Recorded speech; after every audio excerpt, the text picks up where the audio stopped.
Hello, everyone, and welcome back to the Bridgehead. My name is Jonathon Van Maren, and today I'm going to be having a discussion that I've been waiting for quite a while to have. In fact, it's a discussion I've been waiting to have since May 26th, the day after the Republic of Ireland voted to bring in abortion on demand.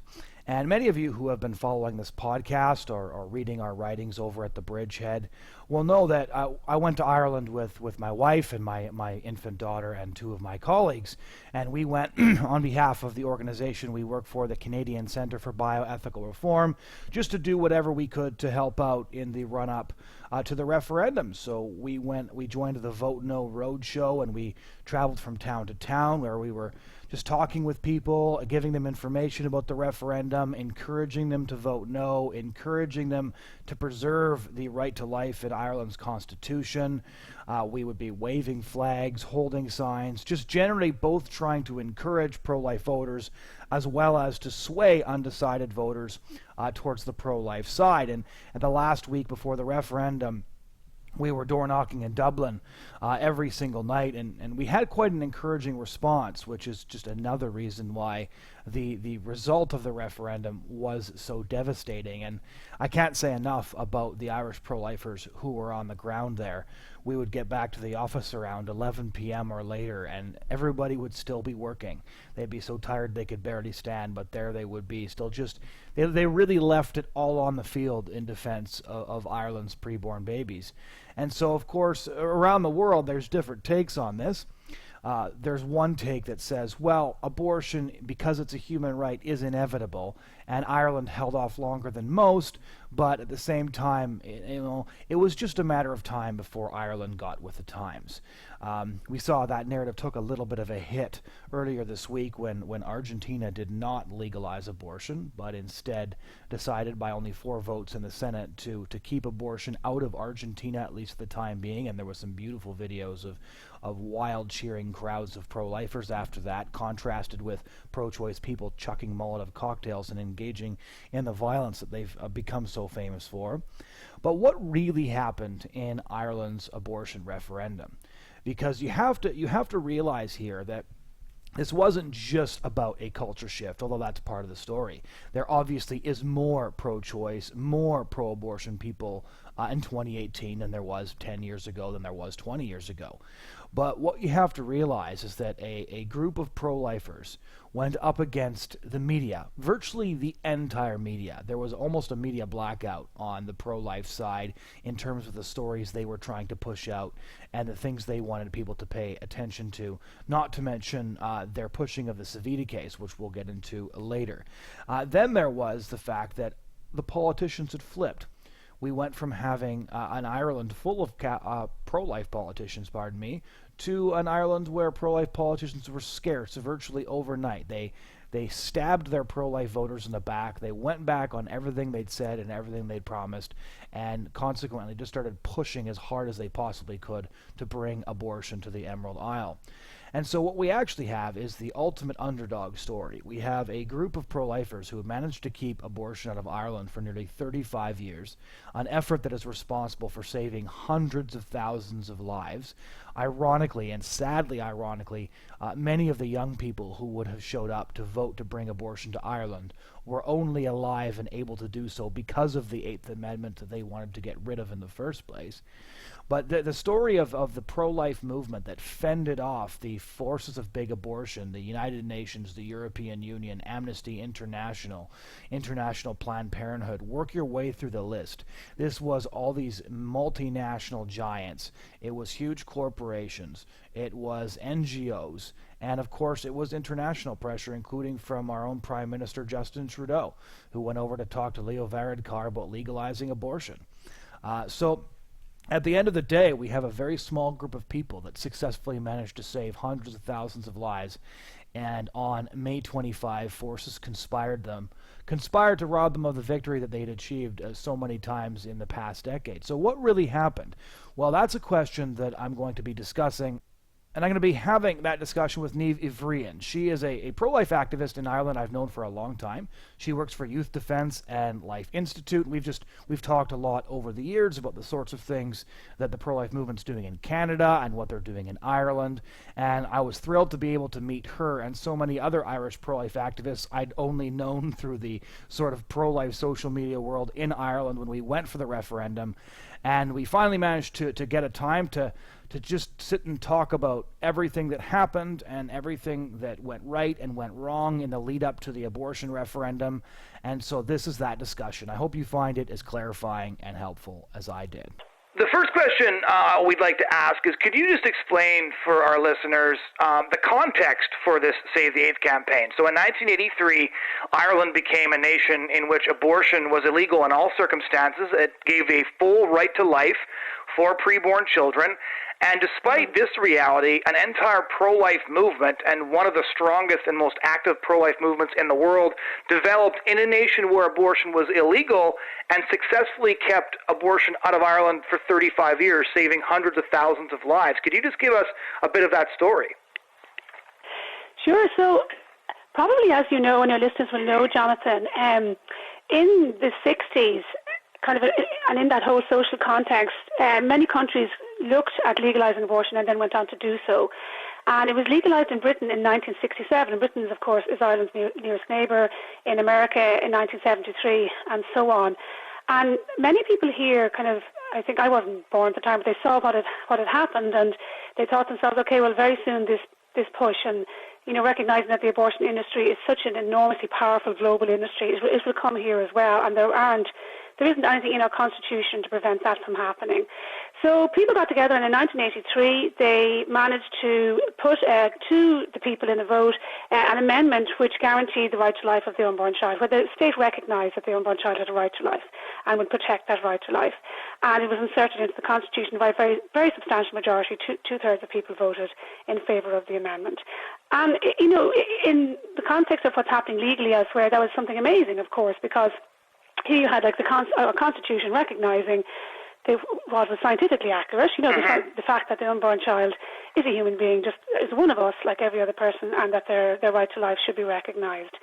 But of course, just like every other country in the world, just like we're seeing now in Argentina, in Chile and in Poland and elsewhere, those who campaign in favour of abortion are incredibly strong and have incredibly powerful international allies. Yes. And there was no chance that they were going to sit back and just say, okay, well, look, Ireland's got a pro-life section in its constitution, its laws are pro-life, and we're just going to accept that, because they seem to have this insatiable appetite to have abortion legalised everywhere. And we've seen that. We've seen the kind of international focus that's been placed on Ireland and the international pressures. Yeah. So, the people who were on the losing side that time, I think we can learn from them in one way, in that they immediately said, like, well, we're not folding up our tents and going away. We're going to campaign to repeal the Eighth Amendment. This is as far back as 1983, Yeah. So it was 35 years ago, and they worked to do so. And in 1992, a case came before the courts where a 14-year-old girl had been raped, and her parents wanted to bring her to England from an abortion. And from that, there became various kind of legal and constitutional challenges arose to the Eighth Amendment. So I think when that happened, it became very clear to pro-life people that these challenges were going to continue, and there was going to be huge efforts made to overturn the Eighth Amendment. So at that time, we founded Youth Defence, which was and is a youth pro-life movement, and we're engaged very rapidly in things like organising rallies and street outreaches and pro-life education and engagement. And since then, since 1992 until this year, the movement really grew, not just in terms of the youth movement, but in terms of the Life Institute and the Save the AIDS campaign and many other campaigns, which I think utilise, probably just like yourself, Jonathan, and Canberra, utilise a lot of different platforms to get the message across. And the messages were basically focused around the humanity of the baby, the fact that abortion hurts women as well, and that Ireland could do better than this for Right. mothers and babies. And one of the reasons that I think, Planned Parenthood have described Ireland, or used to describe Ireland, sadly, as the jewel in the crown of the pro-life movement. And of course, one of the reasons why they did that was Ireland's experience showed the world that you didn't need abortion to best care for mothers and babies. Because, this is a first world country with a constitution, and where abortion was completely banned. So abortion was not permitted under any reason whatsoever, and the baby was protected and the mother was protected. And in that context, the record shows, and even the United Nations statistics showed, that we were one of the safest places in the world for a woman to have a baby. So our maternal mortality rates were very low, much lower than the US, lower than Britain's. And of course this was a huge difficulty for abortion campaigners, because they always claim that women need abortion in order to preserve their lives, that if you don't have legalised abortion, then women's lives are in danger. And Ireland's experience shows that wasn't true. Yeah. And that's why Ireland became so important then, for international abortion campaigners, because pro-life people right throughout the world could point to Ireland and say, well, look, here you have a country where maternal health care is excellent, it's one of the best in the world, and they don't have legalised abortion. So we did that in formal debates on campuses in Canada. We always used Ireland as an example of, look, you can protect both of them and the woman's health does not suffer at all. And they hated Ireland for that. Absolutely. So there you go. I mean, you saw it yourself at first hand, and it became a difficulty for abortion campaigners, because once people realised that even where abortion was legal, women could still get any medical interventions they needed. That was a really important point for pro-life people like yourself, and people right across Europe and in the States and elsewhere, to be able to explain, that abortion is the deliberate killing of a baby, and that it was different from medical intervention, but where abortion was banned, you could still have those medical interventions and women would be absolutely safe.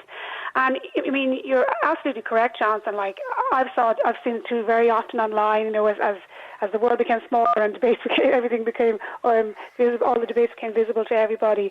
I saw very often people say, well, look at Ireland, they don't have abortion, they obviously don't need it to keep women safe. And that's why you had groups like the Centre for Reproductive Rights, these incredibly well-financed American organizations, backing legal cases to the United Nations, but always waiting, I think, for a case that they could exploit.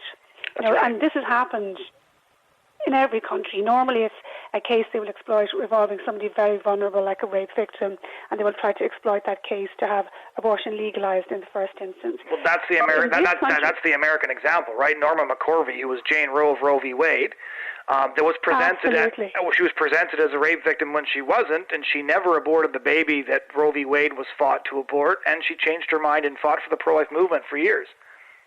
Oh, absolutely. And I mean, we have one of those stories here in Ireland too, where this incredibly brave young woman who spoke out during the referendum, and when she was 13, she was in state care. She was pregnant after rape, and she was brought for an abortion by the state.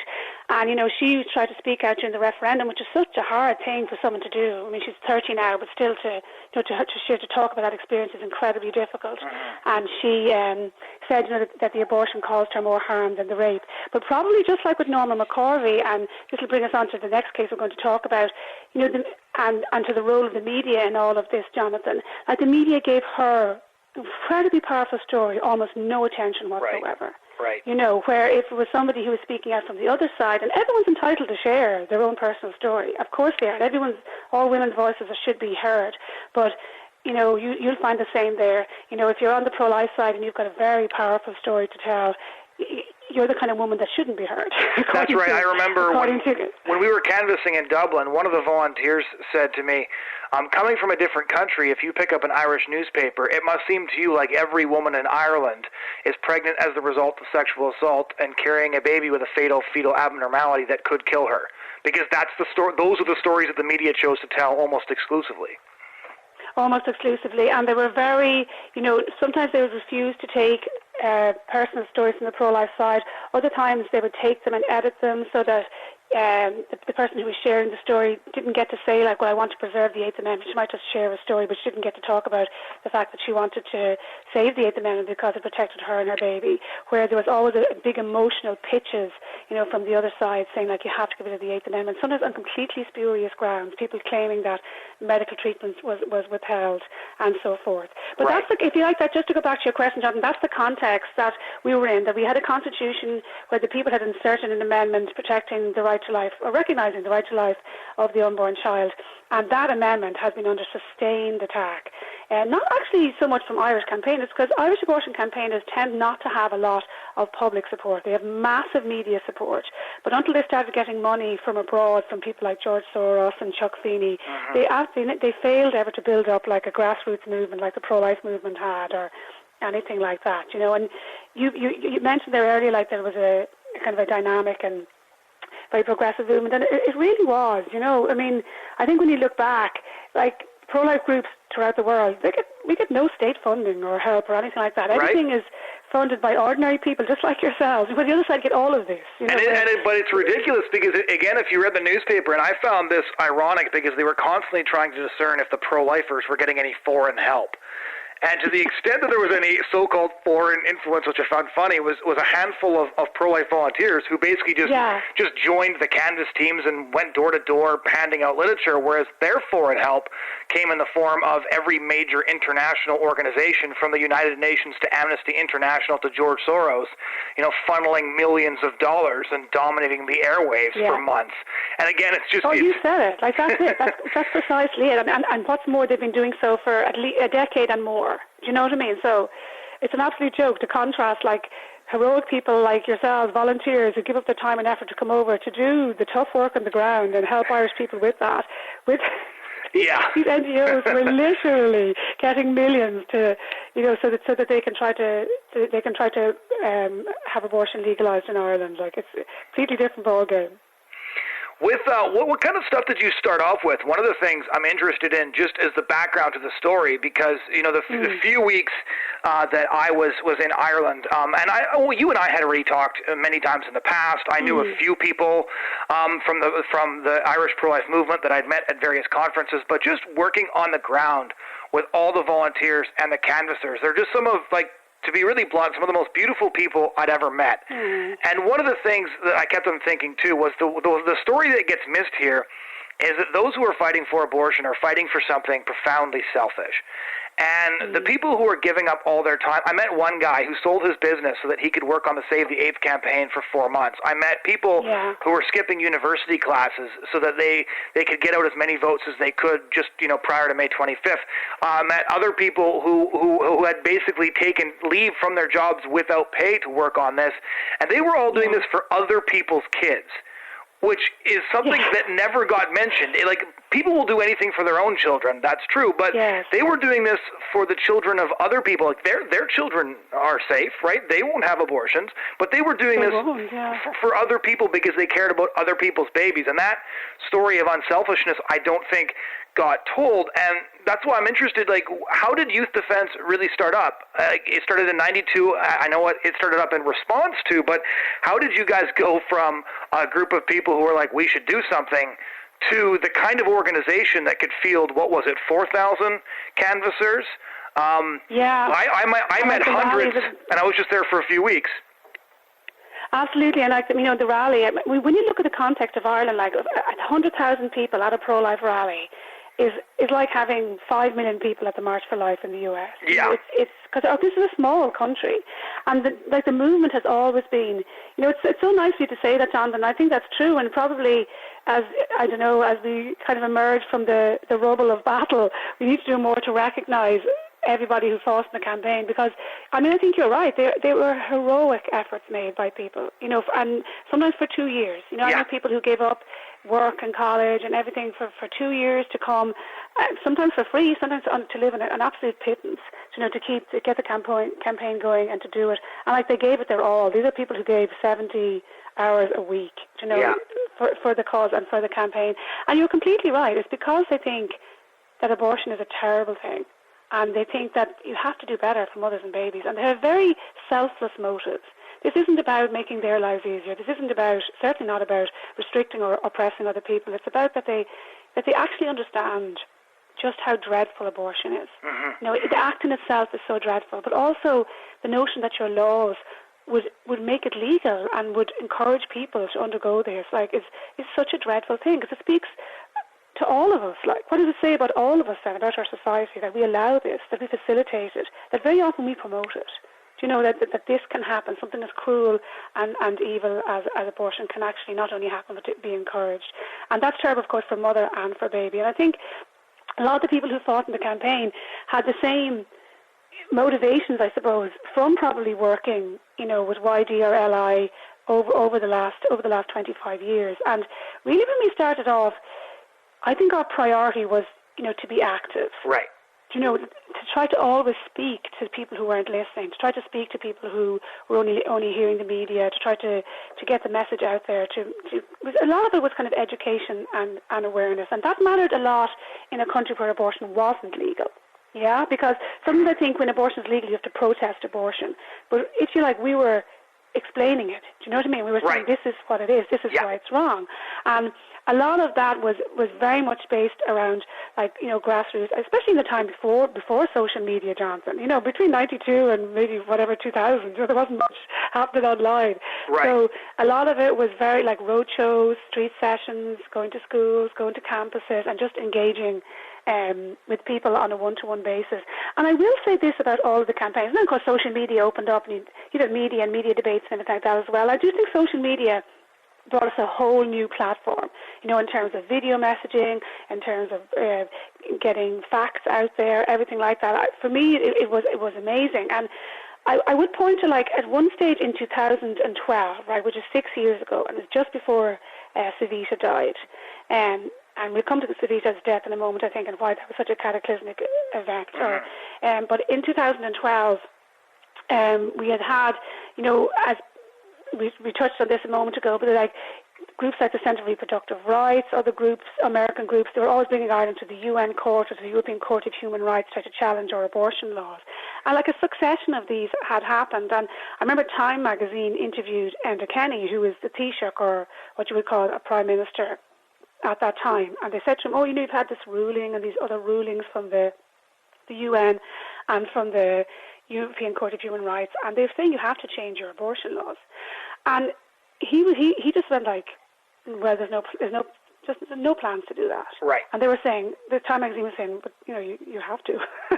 And he was saying, we've no plans to do that, because he knew, because just like in every other country, these big political parties, they do their polling, they do their research, and he understood that people in Ireland were happy enough with the 8th, you know what I mean, and didn't, they might have had some ambivalence about some parts of, should abortion be legalised in very difficult circumstances, but in general, they were okay with the 8th remaining in the Constitution.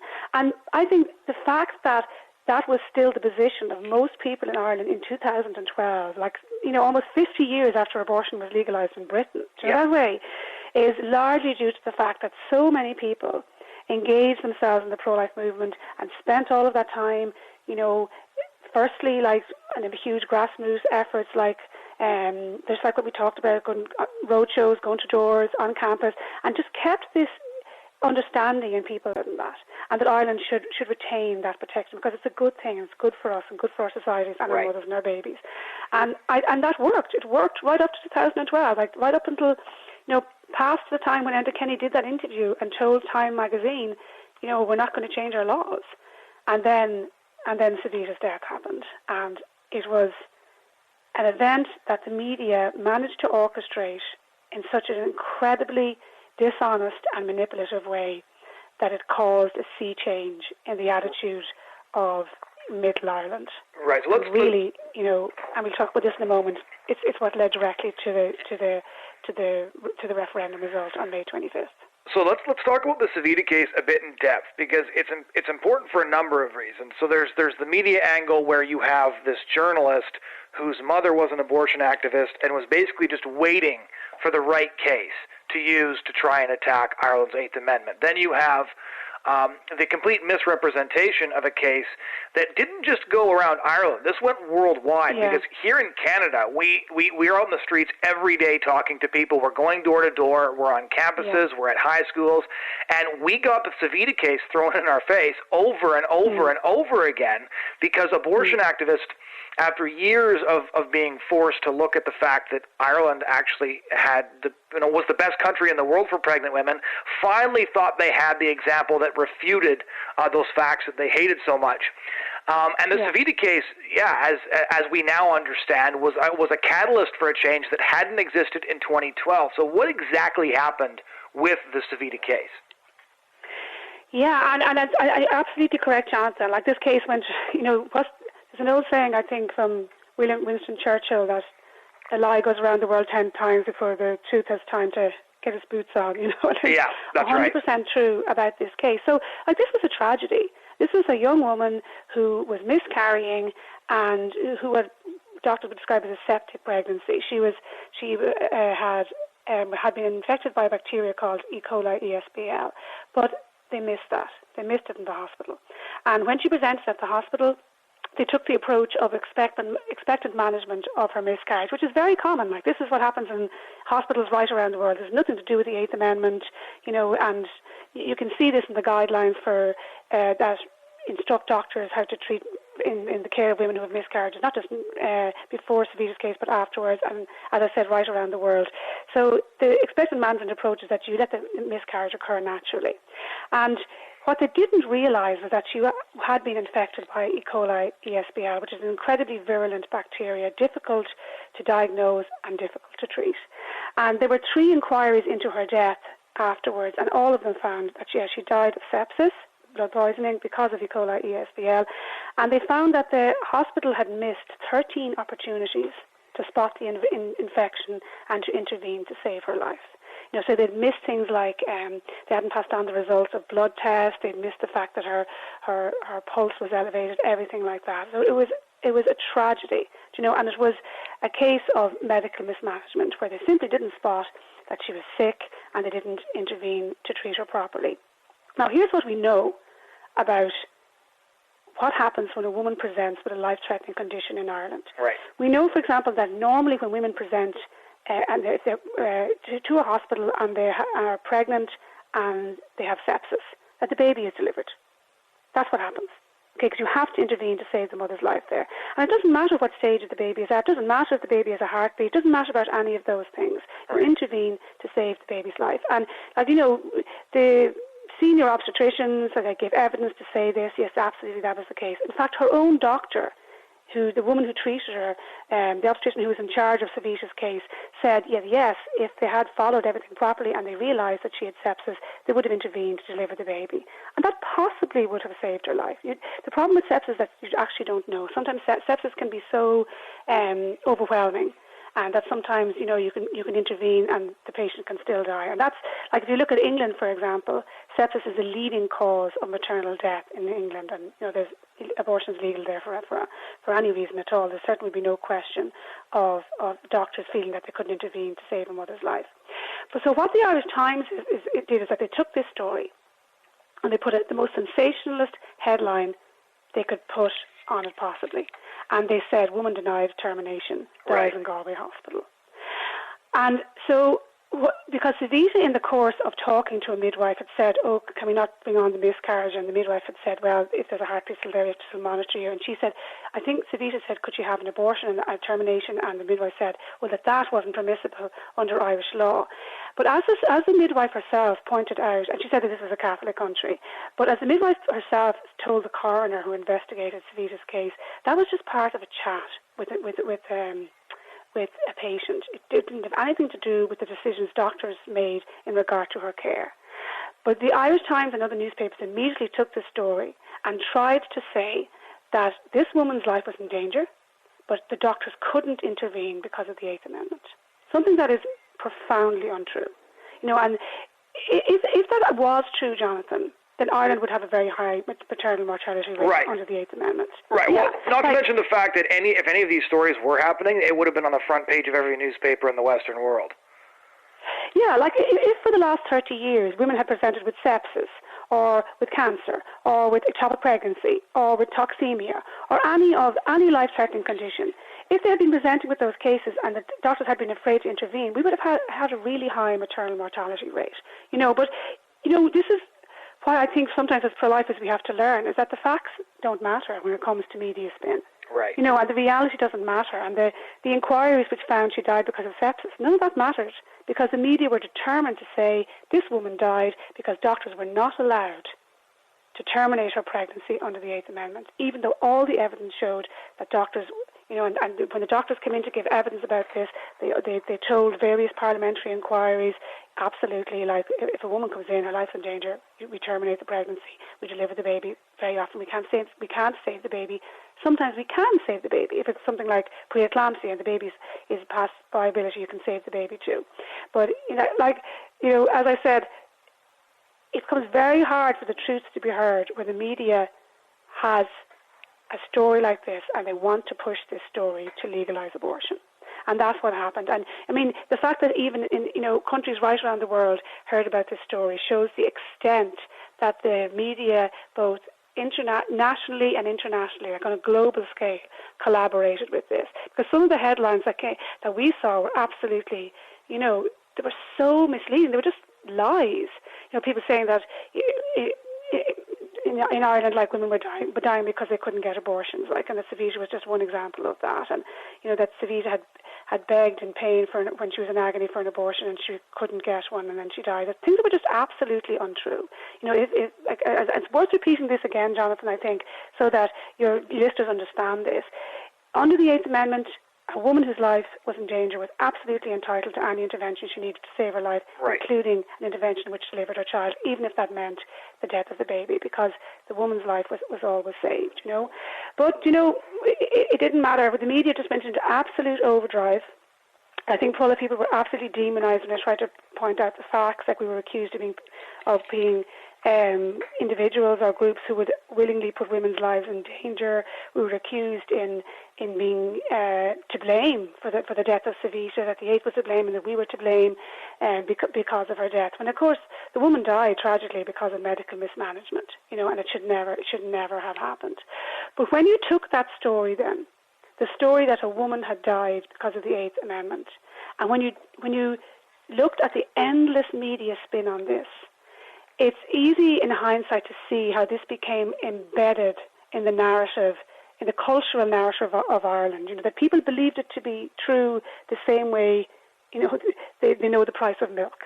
That way? It's just something that they absolutely believe, yeah, and that becomes very, very, very difficult, very extraordinarily difficult to shake. And that certainty that had been embedded in people's minds, even though it was false, that absolute certainty that the Eighth Amendment had killed a woman, became like a narrative that became impossible to overcome, because the media was so biased and on this, especially in regard to this particular story. They would include no other narrative. They would allow no other narrative. They would allow no challenge to that narrative. And I think in something that we looked at earlier, Jonathan, we saw that when you look at RTE, for people who are listening to this abroad, RTE is the main newscaster, the television station here in Ireland. It's state-funded, but it's also by far the biggest, and most people will go to it for news.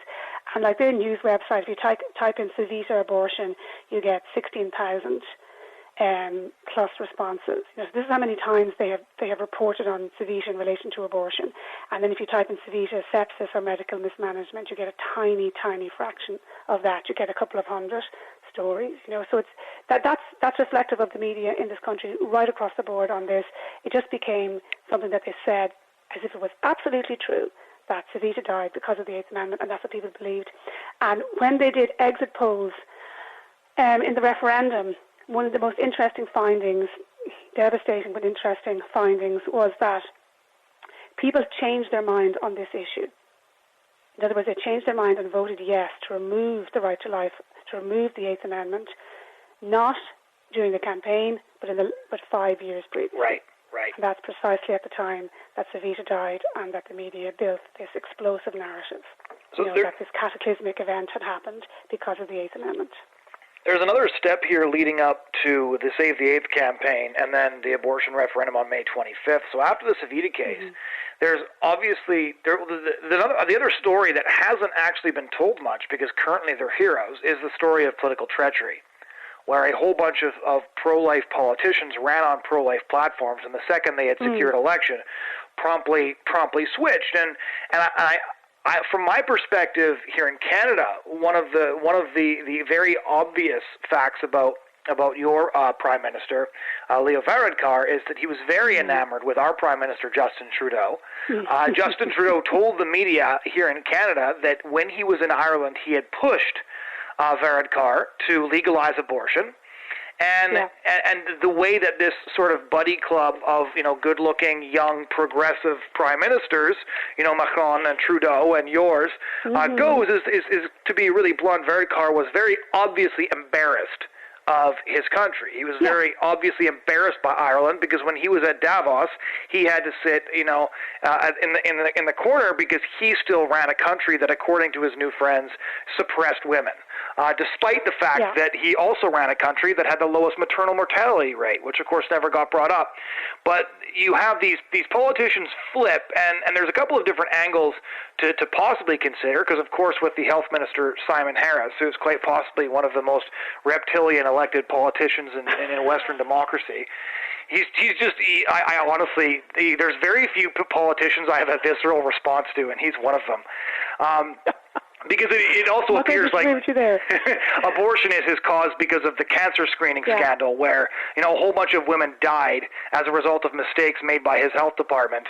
But he's now the champion of women because he brought in the right to kill girls in the womb. So he's extraordinary. In this world, that's who he is. So how did the political betrayal come about? Because despite the shift in 2012, if there hadn't been a referendum, Ireland would still have the 8th, and it took politicians to bring about that referendum. So how did that unfold? Well, they're all actually linked up, Jonathan. That's the awful thing, because you're completely correct about Leo Varadkar, Enda Kenny. They're all in a party called Fine Gael, including Simon Harris. And these guys wrote letters to pro-life groups assuring them of how pro-life they were, in 2011 when they were looking for votes, and assuring them abortion would never be legalised, embryo research would never be legalised, the AIDS would never be touched, And somebody said to me once, because Leo Varadkar, who your listeners might have seen, exchanging socks with your Trudeau in the most nauseating, scenes possible, but he was a medical doctor. I don't think he practiced for very long, but he's a medical doctor. And somebody said to me, when he was a doctor, he was pro-life. Now he's a politician, he's pro-abortion. You needn't say any more about how he thinks. But what happened there was that you're absolutely correct. Like, they are coming under this enormous pressure internationally. And I think doing their focus groups and always looking to being re-elected, firstly, no matter how much Justin Trudeau mightn't approve of how they do things, until 2012, until Savita's death. Like, that's why you had people like Enda Kenny telling Time, well, whatever these European courts of the UN says, we're not going to legalise abortion, because they knew the public weren't with them. Right. And people say, like, politicians are always downstream from culture. This is if you like an example of that's a little more complex, because here you had politicians, first of all, tripping over themselves to say how pro-life they were. Then Savita's death happened, and they understood that there had been a massive swing in the views of Middle Ireland. We talked about this before, Jonathan, how in every country there's a core of people who are very pro-life, and we know now in Ireland that's 33%, because if you could withstand the relentless barrage of propaganda for the last 5 years and still vote no, you're hardcore. Yeah. You're core pro-lifer. Like, you're somebody who absolutely believes that unborn babies have a right to life and women deserve better than abortion. And then you have a core of people who are very pro-abortion. And then you have, like, this mushy middle. And politicians understood before Savita that the mushy middle was more pro-life than it was the other way. And that's why they left the 8th alone. And then Savita happened, and the media and the Amnesty, the UN, they had been relentless since, telling Varadkar, telling Harris, telling all of them, like, your amendment killed women. It killed them.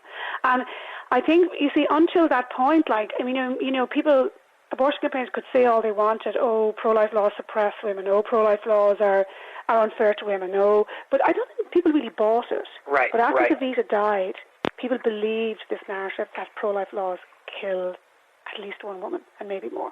Right. That way, because then they began to say there were other cases as well. So for Varadkar and Harris and those, they decided they went then with that position, but they didn't just go with it. As you saw when you were here, they adopted it wholeheartedly. And for people living in Ireland now, our health service is an absolute shambles. Like, they announced today that 1 million people in a country with only 4 million people, so 1 in every 4 people is on a waiting list in the health service. Yeah, that's crazy. There are tens of thousands of sick children waiting on operations.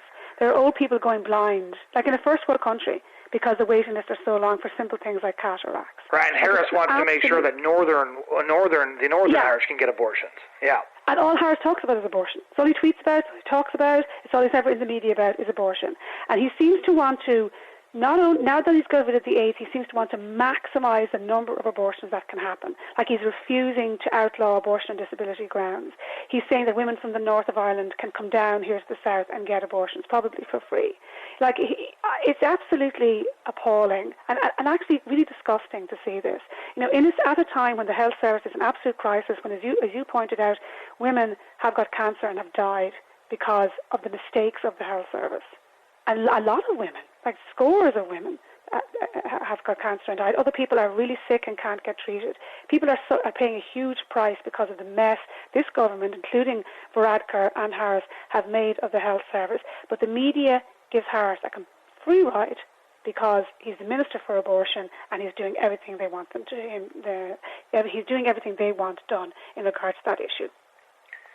So when the referendum got announced, I know you guys hit the ground running, and you guys had already been knocking on doors, talking to people. Like I would say for a couple of years, but since 1992, really getting out there and talking to people. So describe the Save the AIDS campaign. A lot of people saw your social media. I don't even know how many different Facebook pages you guys have. But when I was in your guys' office, I saw the one guy running the social media pages, and he looked like his head was ready to explode because of the number of pages he was updating simultaneously, the number of videos that were going up. Like it seemed like there was like 20 or 30 things going on, you know, by lunchtime every day. Yeah. So how did you guys get this massive campaign off the ground in a country of 4 million people? I think it's probably fair to say that almost everybody in the country saw something from you guys at some point. They did, and sometimes I think people might look at that. I'm going to talk to you a little bit about the campaign now and how, like, the preparation for it, I suppose. And really, if we look at that first, because everybody knew the referendum was coming. So we set up something, I think you're doing something similar there, Jonathan, called the Live Canvas, where we trained thousands of people to go door to door to talk to people about this issue, about the Eighth Amendment and about the need to save the Eighth Amendment and why abortion wasn't the answer. And, you know, sometimes people might look at that, and it was a huge effort. You know, it was a huge amount of local meetings, incredible amount of people became involved. They were so self-sacrificial, you know, because it's hard to drag yourself out in a cold winter's evening and go to door and talk to people. Sometimes people don't want to listen, but very often they do. But incredibly rewarding. But people, I think, might look at that and look at all the billboard campaigns, look at all the social media campaigns, the road shows, the rallies. Like, it was a massive campaign, and it was all encompassing. And I think it involved a huge amount of people, like sports stars and singers and teachers, and parents of children with disabilities. You know, it was a real grassroots civil society campaign. And I think people might look at that and all of the effort and the money that was spent and the huge amount of hours that were put in, and the output on social media, which was I think, to my mind anyway, first class. You know, like you have an awful lot of personal... Yeah, like, I mean, the personal stories on social media I thought were beautiful. They were widely shared, a lot of organic growth, kind of the commentary, the videos which kind of commented on the proposals, on the importance of the AIDS, on the contrast to other jurisdictions, like what had happened in Britain. They were all really, really well received. And I think sometimes people think, oh, but what was the point, you know, when you lost by such a landslide? But I would say a couple of things about that. One, I think that if you look at some of the polling that was done around the time of Savita's case, you know, you're looking at results like 88% of people wanted to get rid of the AIDS. You know, because they thought it had killed somebody. Yep. Like, and so, you know, that kind of, again, I know I keep coming back to this, but that kind of absolute certainty is what causes cultural shifts. You know, they thought it had actually done something really dreadful. So bringing that kind of, you know, the high 80s down to 66% is an achievement, even though it mightn't seem like one. We did shift a block of people there, or make people, I think, understand the real truth there. But secondly, I think a lot of the yes vote were reluctant voters. You know, there weren't people, and you could see that in the exit polls, and you can see it in every single poll right up to the referendum. Only a small minority of people, sometimes as low as 18, sometimes as high as maybe 35% of Irish people see themselves as being pro-choice. Do you know that way? And certainly the campaign helped that. That didn't spill out and become the majority viewpoint. And they were reluctant yes voters, and that they kind of thought, well, I'm going to vote yes on these hard cases, but I don't necessarily agree with a lot of what the other side are saying. So Ireland, I think, went from a position of an absolute ban on abortion and held that line for 50 years when most other countries had fallen. And I think when that happens, sometimes the swing goes hard against that law. That's right. I don't know if you've seen that elsewhere, Jonathan, because... Well, we have no laws at all, so you'll still be in a better position than we are. You don't know at all. But I think when you've held that position and so much is thrown against that position, that position here was the Eighth Amendment. When everything is thrown against that, then the Eighth Amendment causes rape victims to suffer. The Eighth Amendment causes women to die. The Eighth Amendment interferes in medical treatment. The Eighth Amendment is some of the headlines were so ludicrous. The Eighth Amendment the Eighth Amendment. Doctors use the Eighth Amendment to force me to have a cesarean. Just absolute lies, The swing comes, I think, can come hard then in terms of the kind of landslide that we saw on May 25th. But, a lot of those are reluctant yes voters. And I think the campaign helped to make them reluctant yes voters. And that is something. That's something that you can build on, because if you just had a situation where 32% of people are pro-life and all of the rest of them are pro-choice, that's a hard basis to start any kind of a clawback on in terms of restricting things, in terms of eventually overturning things.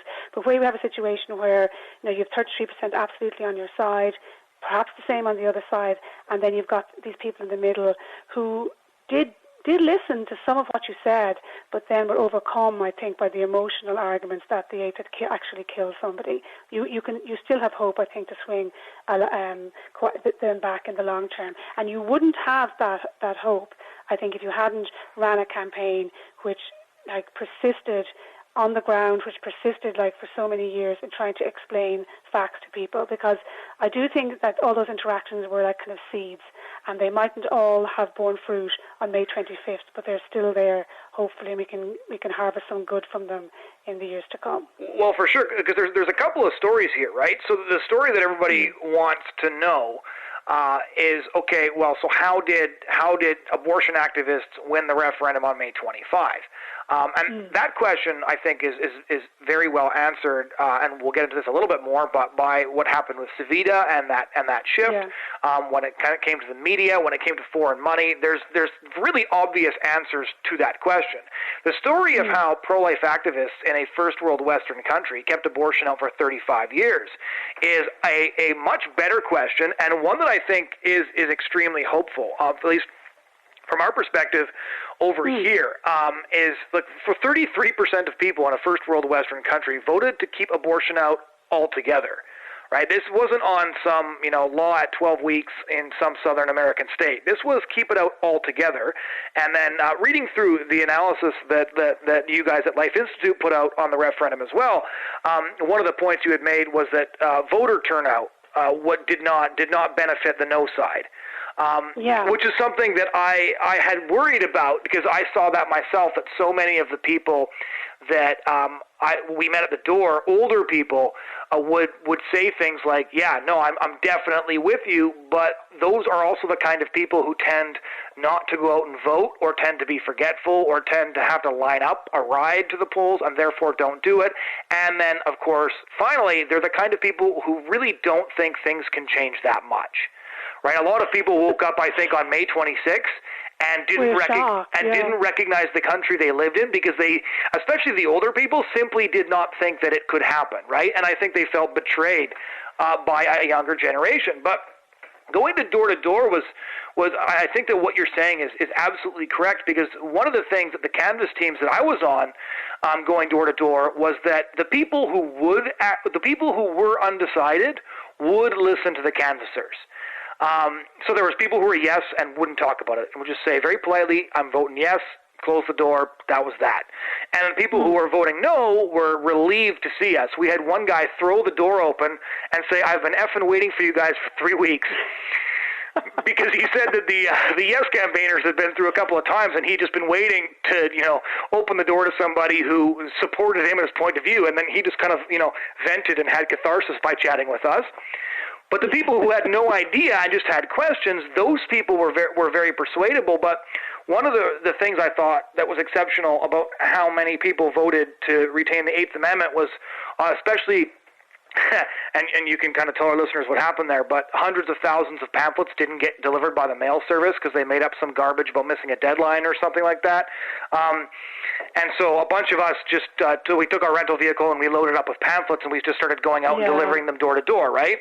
And I remember opening these mailboxes and putting the pamphlet in, and in the mailbox you'd see, a couple of newspapers, you'd see a pamphlet urging a yes vote in the referendum from one or two political parties, and then an abortion campaign. And you'd think, like, look, there's us with our, please, read this pamphlet, read what really happened with Savita, read what abortion's really all about. And then there was the media, the politicians, everybody else was telling them that we were lying. Oh, you're making exactly what you're saying there is 100% true, Jonathan. Because I think one thing people should understand is that, and this is important in terms of other country and looking at who the campaigners on the other side are, is like the abortion campaigners didn't win the referendum.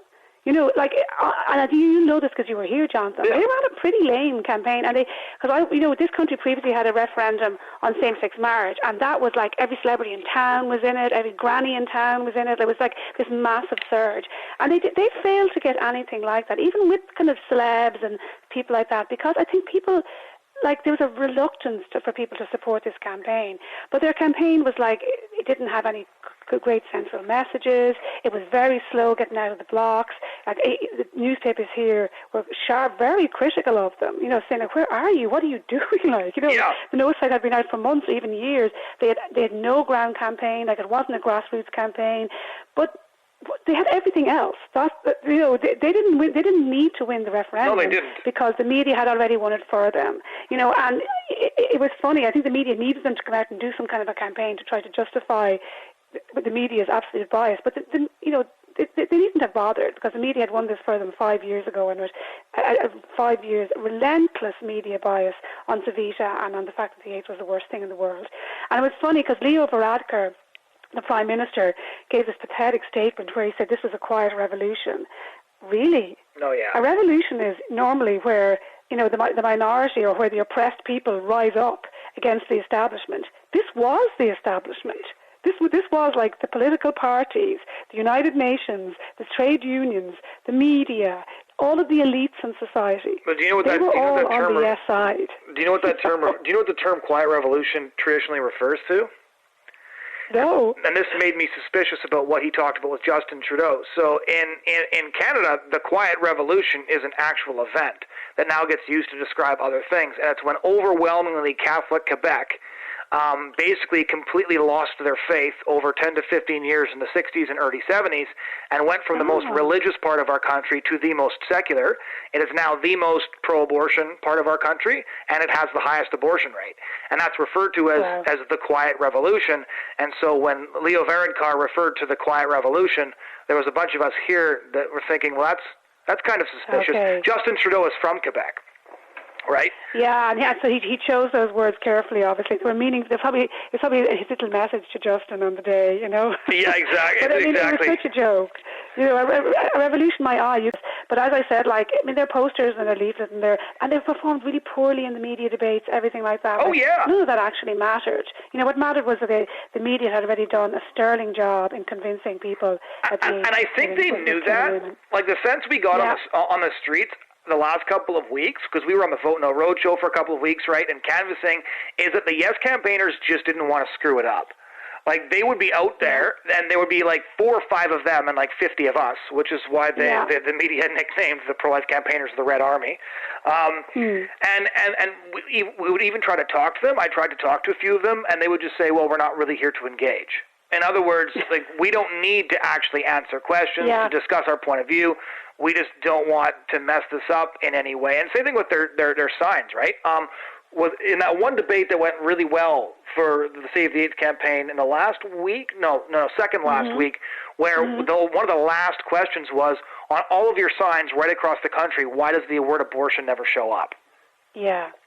Yeah, absolutely. And I suppose the lesson for us in all of that is that, to be honest, because you asked me also, how do we keep it out for this long? And the media has been, rabidly pro-abortion since I was a teenager, in that they've been unfair and that they have an actual visible bias, that way, and that they very rarely give pro-life people a platform. When they do, they're incredibly aggressive. That you saw this in the campaign. Like, you'd have a doctor on from the yes side, from the pro-abortion side, and they would just ask, softball questions, and then we would come on. So we would come on, and they would, grill us on rape and throw all kinds of accusations at us. So it's not just whether you get a platform or not. It's the approach and the tone of the media and everything like that. But I do think that despite that, even despite their absolute bias, until they got the certainty that they could spin in relation to Savita's tragic death, they couldn't swing that middle ground. And to me, that's a lesson for everybody, including ourselves, is not to give up hope, because if they hadn't been able to manipulate her death in that way, we'd probably still have the Eighth Amendment. You could see that in the campaign, because in the last couple of weeks, the polls were all sliding our way. You saw this when you were here, Jonathan. Yep. And they completely panicked, and they put up posters of Savita's face. That's when her face came out. They went over to India. Yeah, they went over to India and got a video of her parents asking for a yes vote. All the conversations from the leading pro-abortion campaigners like Varadkar, Harris, Peter Boylan, all of them, it was all about the Eighth Amendment was killing women. And they knew they needed to do that to bring the attention of the middle ground back to the Eighth Amendment had killed a woman again, rather than talking about what getting rid of the Eighth Amendment would actually mean. So from that, I think, you asked, how did we keep it out? We kept it out by keeping the reality of abortion central in people's minds. Right. So when people talked about abortion, and I think you can see some of that in the reluctant yes vote. People, I always said, people make a face when they talk about abortion in Ireland. You probably saw that at the door. They know that it's a bad thing. They don't think it's just part of healthcare. They don't think that it's something that should be just offered freely and made freely available. Despite the vote on May 25th, the majority of people don't believe that it's there's something good about abortion. And I think that was the mindset of the majority of Irish people, because they understood the reality of it, and they understood that it killed children, that it harmed women, and that you can provide a better answer. And I think those three things were all equally important, Jonathan. Never flinching from the reality of it. When you show abortion, or when you talk about abortion, that you explain what it does. That you explain that it is something that tears a child apart. Yep. Tears a child apart, tears that child from its mother's womb, dumps that little body in the trash. And that's why it's a terrible thing. Otherwise, it's not a terrible thing. Of course, it is just a medical procedure. Yep. It's a terrible thing because it brutally ends a baby's life. And it's also a terrible thing because it absolutely fails women. And I have 4 daughters, I have 4 sisters. I believe this so passionately, and I think that's a message that the media completely downplays, because they don't want women to hear this message, and that works for them. Like in the turnout, you had a lot of men didn't vote, more women than normal voted, because women were made to feel that supporting abortion was a thing that you needed to do to support women, when in fact the absolute opposite is true. It's a complete failure to offer women anything better, and it's a complete cop-out for the worst kind of men. Oh, yeah. That's absolutely what it is. And that we should demand better than that. If we're a society that's actually meant to be caring and compassionate and progressive, we should demand better than that. And those messages, I think, were heard very clearly, but they just became completely overwhelmed by the narrative that the Eighth Amendment had killed Savita. And that narrative, if you like, was hammered home, not in the referendum campaign, not just about Savita's death, but other cases were brought up then. There was a lot of spin on social media, like stories with no foundation whatsoever, where anonymous women were making all kinds of accusations about, that they were forced to undergo cesareans, or that this happened, or they didn't deny proper medical treatment because of the Eighth Amendment, and it just became impossible for the truth to be heard in that context. And the one thing that anybody who's worked in media knows is if those stories were true, they would have been on TV, the women would have identified themselves. It's the same thing. Like recently in Canada, they legislated some bubble zones around abortion clinics, right? To basically eliminate the ability to sidewalk counsel, and they kept saying women face all kinds of abuse when they go to the abortion clinic, and they couldn't name a single example, which is why they didn't have any, because if they did, it would be on the front page of every paper for a week straight, right? But They just sort of invent the narrative that they want to happen, and that was very much happening last month. Like I told you before, when we were out canvassing the last day, they put up the sign to announce where the polling station was, and there was a Savita picture up on a pole right in front of the door within 20 minutes. It's that fast. Yeah, like absolutely. And I think we have to learn from this. Like, as I said, I don't think the media had the power to move Middle Ireland until they got this story. And once people believed that it had happened once, they just, I think, unquestioningly accepted even all the anonymous stuff, the stuff on media, on social media, the things that were, to be honest, quite obviously fake. People just believed them because they had already believed that the Eighth Amendment had killed Savita.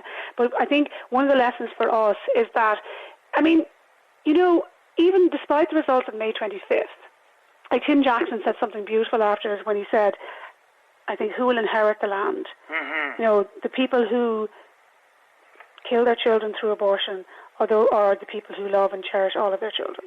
Yeah. And I think there's a lot of truth in that, but that's a long-term plan. Yeah. You know, we are in a very unusual, I think unprecedented and extraordinary situation now in the world, where so many people either never have a child or abort the children that they would have had. Like it's completely unprecedented, Jonathan. You know, this kind of situation we were in, and I do think, like, demographics and the fact that pro-life people have families might bring around social change, like within our lifetime, just through demographics alone.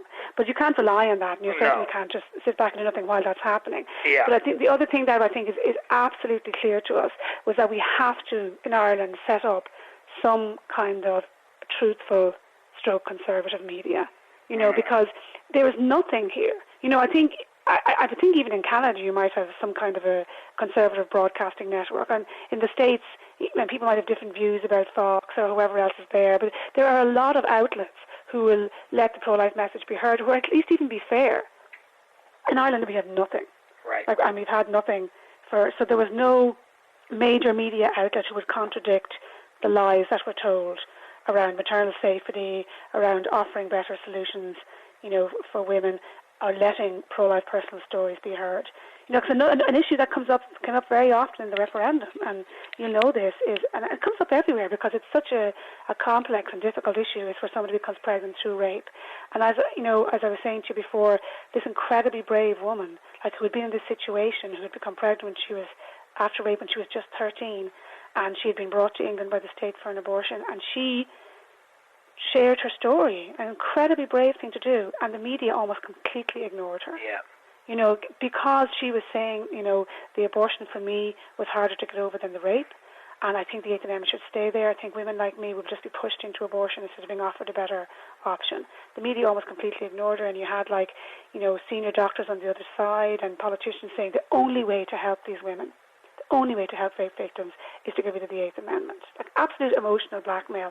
So, you know, obviously there's an alternative view to that, and there are very powerful stories on our side. But if we don't have a media network, you know, that speaks to the middle ground, so we are always, I think, either speaking to the converted or speaking to a small section of society, and I think that desperately needs to change in Ireland. Yeah, well, one of the things that I think the first thing my wife said after a couple of days out on the road show, and you know, when people see Ireland, you know, they often remark on how green it is and how beautiful it is, and the first thing she noticed was there's so many kids here. And that's the difference between a country like ours, where abortion's been legal throughout all 9 months of pregnancy before either my wife or I were born, and an abortion rate of 1 in 4 versus an abortion rate of 1 in 19. And that difference is obviously visible. And that's why so many people fought so long and so hard. And like, what the last couple of nights, like, what time did we get to the office in Dublin? I think it was like 11:30 p.m. and almost everybody was still there. Beautiful baby. And they could barely nobody could stand up. Yeah, they all just took my daughter and sort of passed her around, because baby therapy in the pro-life movement is always necessary.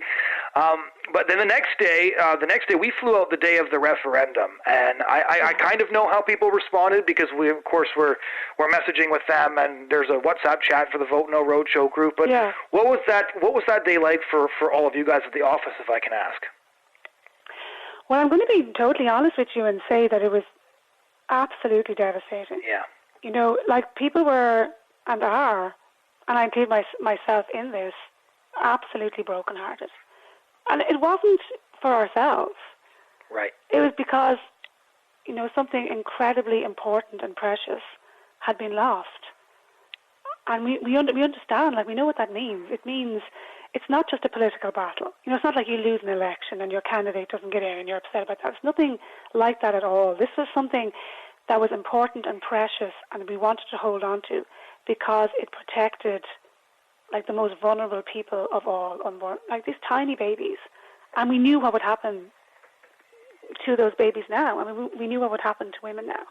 And, knowing that made losing absolutely devastating. The upset wasn't because the campaign was lost. The upset was because something infinitely precious, had been lost. And I think to be honest, not just to Ireland, but maybe to the world as well.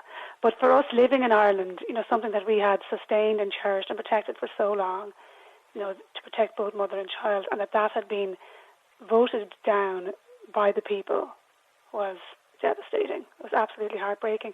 And I think that the people were complicit in it. And I know many of them were fooled and deceived, and I know many of them will probably go on to regret their vote. But the truth is that they are complicit in it, and that every abortion bears their stamp. That's a reality that they have to live with, but that we have to live with too, because the reality of abortion is terrible and cruel and relentless. And losing the referendum on May 25th meant that was going to be a reality in our country as well. So people you saw what, and you guys were absolutely heroes in this as well. I mean, and we've talked about this, these people put in a heroic effort to protect children who were not their own. It was an absolutely selfless, heroic effort made by people. And in losing, what they lost was heartbreaking. What they lost was devastating, because it's something, that we've seen everywhere. It's very, very hard to claw back. Yeah, we were in line to get on the plane, and I was still getting messages, from Tim who said, "Go out, find people to vote." Just nobody stopped until there was nothing left to do, and they were almost too tired to stand at that point. And it was just, I remember thinking when I saw the first numbers that they didn't, the SI they didn't deserve to win. Even the issue aside, they just didn't compare to the people that we had the opportunity to work with. And we were just there for a few weeks. They had been doing this for months, day in, day out, right? Tim was the first one up in the morning on the roadshow and the last one to bed, and he'd been doing this for months, right? I keep on saying Tim because just getting to work under his leadership for a couple of weeks, Tim is almost everybody's favorite. He's a hero, absolutely. Yeah, we all love him. Yeah, and a real leader and people, and a huge inspiration to people. And the great thing is, though, Jonathan, I don't think one person regrets one moment they spent on the campaign. Right. No. I mean, they are. I say to my girls, my kids, that you will never meet nicer people than pro-life people, and that is true in terms of being selfless, giving, kind, compassionate, and really decent and lovely people. You'll never meet better, and I don't think anyone regrets a moment of the time. I think what broke their heart is just the reality of what will follow. Right. And I think also for many people, the fact that it was so unfair. This was never a fair fight. Right. And that, it was David versus 1,000 Goliaths.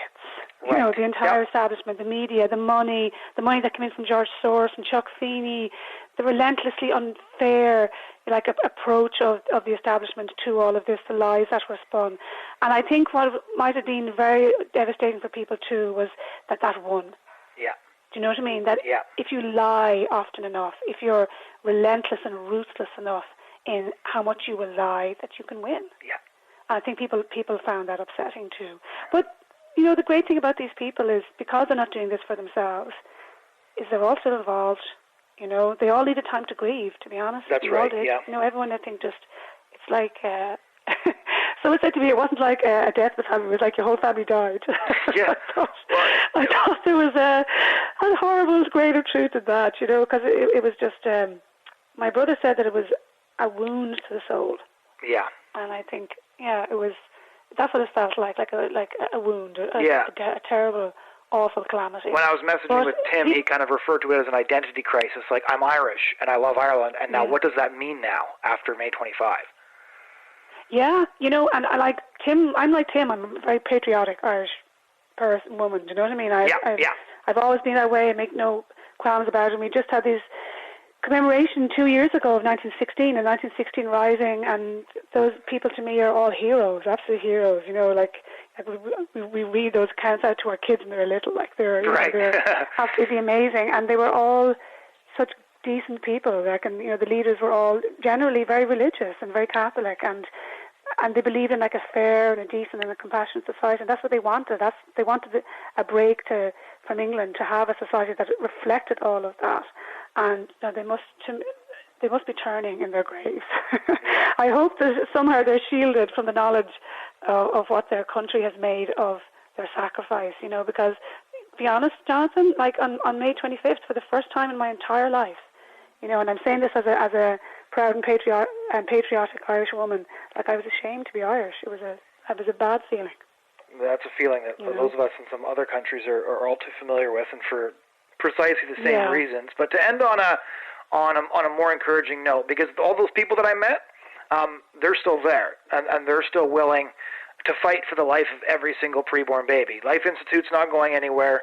Youth Defense isn't going anywhere. So once the grief process, is completed, and once people start looking forward, I was on the Vote No Roadshow chat, for example, after the referendum was lost. There was just message after message coming in from all these different people saying, I'm so glad I met you. I'm glad we did this. And then people were heartbroken. And then Tim didn't say anything for a little bit, and you could tell he was taking it really hard. And then he just mentioned, like, just thanks to everybody, and I love you so much. And then the first message that popped up was just, all right, Captain Tim, what's next? We'll go anywhere you ask us to. And then it was just, me too, me too, me too, me too. And I kind of looked at that. I'm like, I needed that, because it's just like, well, there you go, right? All these people who fought so hard and got 33% of the population to vote to keep abortion illegal, and I bet there's a lot more people who were spoken to who were pro-life, and a lot of, as you say, reluctant yes voters. Those people are right there, and they've also become a sort of family. There is something about doing pro-life work together in the trenches like that creates a relationship that I don't think the abortion movement can understand, because they're sort of bound together through, bitterness and unity over a profoundly ugly cause. Yes. That's why they look so unhappy and bitter and angry, as opposed to the pro-lifers, right? Like, just go to this, what was the Save the Eighth's Instagram page and take a look at the pictures, and I'll tell you everything you need to know. So what's next for this army of people who joined you on the campaign to Save the Eighth? Yeah, because during the campaign there were so many people who had such passionate and intense, support for the pro-life message in the movement and in the Save the Eighth campaign that they became known as the Red Army in the media. And I think one of the things that took the media by surprise was we had a march to Save the Eighth in the month of March, just before the referendum, a couple of months before the referendum. And this incredible crowd, like 100,000 people came. And somebody said to me afterwards, who's really an observer, not really involved in the movement, he said, like, the intensity on that march. And I said, what do you mean? He goes, like, these people really, really care. Yeah. And I think there's an intensity gap between the amount of people who really, really care about protecting mothers and babies from abortion and those who really, really care about abortion being legalised. And those who want abortion to be legalised might have the media and the money, and they might have right now won a majority, but I don't think they had that same intensity. And if we can hold on to that intensity, that absolute passion for the cause, we'll get back the middle ground. And we need to do that, though, in a way that involves building a new media, that involves, like, making sure people who go to something like Catholic schools understand why abortion is wrong. Right. Because you had some dreadful stats coming from exit polls. 33% of mass-going Catholics voted yes. Like, what's missing there? What's absent there? What do we do to plug that gap? But when you have so many people, like in a small country, to have thousands of people and, tens of thousands on a march to stop abortion, that's a kind of energy and passion and that you can't let dissipate. You have to harness that and keep that alive because it's such an amazing thing. And it was amazing. Even on the day of the result, when people were When people found it difficult to speak, they were so broken-hearted, and to be honest, Jonathan, people were just in floods of tears. It was a bad day. But just like as you said, like the messages were coming in, we're not done. We'll fight on. What do we do next? And it was incredible to see that spirit. Incredible to see people saying, they might have won this battle, but they haven't won the war, and we're not going anywhere, and we're not giving in. And I think we're taking time to draw together a plan because we've always been a movement, and I think it's one of the reasons we've been so successful in Ireland.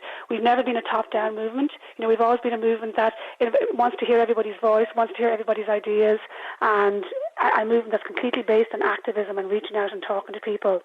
And we want to get everybody's ideas now at this point, get all those ideas, get all those thoughts, get all that feedback, and make a plan for what we're going to do next. Because, they might have voted down the 8th, but now they're going to begin in a regime that we can attack with the same kind of fervour that we attack the 8th. And defending is always harder. Yeah, that is true. Do you know what I mean? So now they are going to have legalized abortion, and that will bring a host of horrors with it. And we have to be there to continually expose that, to continually point to that, to point out what removing the 8th has actually resulted in, and to point out why this is not good for mother or for baby, and to keep demanding a better alternative. And, that is true. Like, when you're always trying to defend, that can be tougher. Well, they might have won this battle, but I think, in the end we'll win the war, because what they are now trying to defend is absolutely horrific. Ladies and gentlemen, that was my conversation with Niamh Uí Bhriain, who is one of Ireland's most impressive pro-life activists. She's been doing this for years. She's the co-founder of the organization Youth Defence, and I'm sure we'll be hearing a lot more from them in the years to come. This show is brought to you by Total Rentals. If any of you want to check out any of our other shows, you can head over to thebridgehead.ca. We're on YouTube, we're on iTunes, we're on SoundCloud. You can just look for The Bridgehead. On social media, you can just search for my name or look for The Bridgehead, and we have a lot of great interviews for you. Thanks so much for joining us, and we hope you'll join us again soon.